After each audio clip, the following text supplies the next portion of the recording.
Masih ada lanjutan dari pertanyaan saudara atau Bapak Inkati.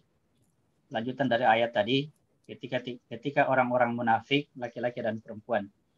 Jadi saya belum jelaskan tentang orang munafik ini di dalam kiasan cerita nabi-nabi.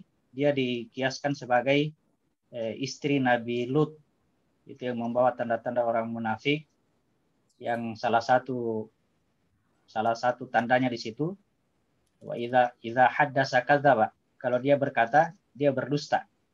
Yang dimaksud dengan berdusta di situ adalah berdusta atas nama Allah, yaitu mengatasnamakan Allah ya terhadap perkataannya, karena dia mengira bahwa apa yang disampaikannya ini adalah firman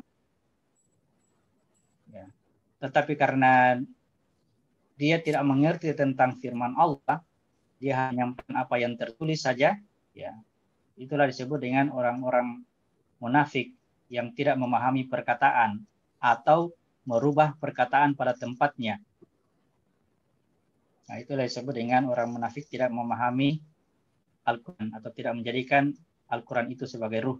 Sehingga ketika dia melihat orang-orang yang ada cahaya Al-Qurannya, ada cahaya ruhnya, ya, dia meminta. Nah, disitulah disampaikan bahwa untuk mendapatkan cahaya seperti ini, ya kembalilah kamu ke dunia, carilah di dunia. Artinya cahaya ini, cahaya yang mereka bawa ini, itu hasil dari upaya mereka selama di dunia, mencari ruh Al-Quran, ya.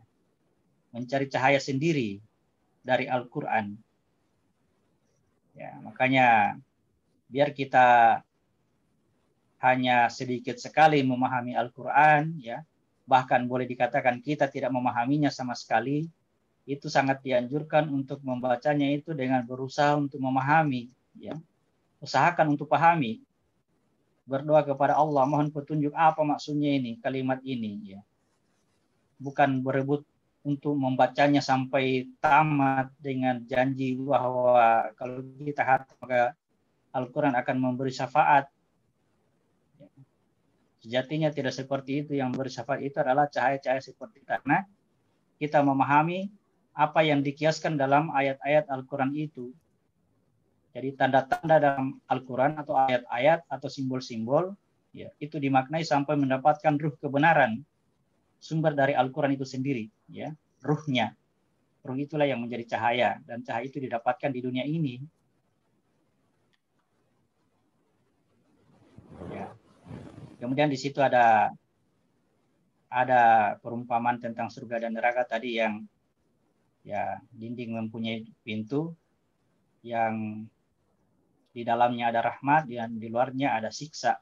Nah, itu tadi yang saya katakan betapa tipisnya batas antara nikmat dan siksa di akhirat nanti. Yang membedakannya adalah kelengkapan dari wadah kita, dari jasad kita, ya. Kita perumpamakan ada, katakanlah di dunia ini, seorang yang jasadnya segar bugar dibandingkan dengan seorang yang jasadnya penuh dengan luka-luka, ya. Di tempat yang sama turun hujan, yang satu bergembira, yang satu tersiksa. Itulah yang dikiaskan dalam Al-Quran bahwa surga itu luasnya seluas langit dan bumi, ya. Seandainya kalau kita pikir, kalau kita mampu berpikir kata-kata ini, ya, surga seluas langit dan bumi, ya.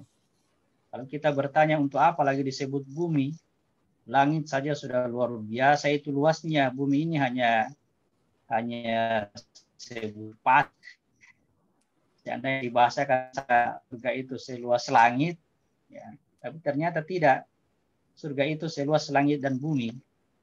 Artinya, ya, itu langit dan bumi yang ada pada diri kita sendiri. Itulah wadah kita sendiri. Surga itu adanya di situ. Kenapa disebut neraka itu sempit? Ya, karena kita pada saat memasuki wadah yang terbuka, ya,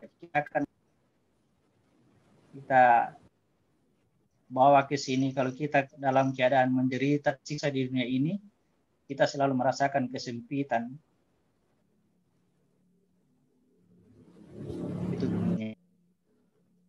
Jadi Ya, bagus sekali pertanyaannya Bapak Inkati ini yang bisa memotivasi kita di dunia ini untuk selalu berusaha membaca Al-Quran itu mencari ruhnya ya, mencari makna yang terkandung di dalamnya, bukan makna yang tertulis terlek ya, tetapi ada makna di balik apa yang tertulis itu.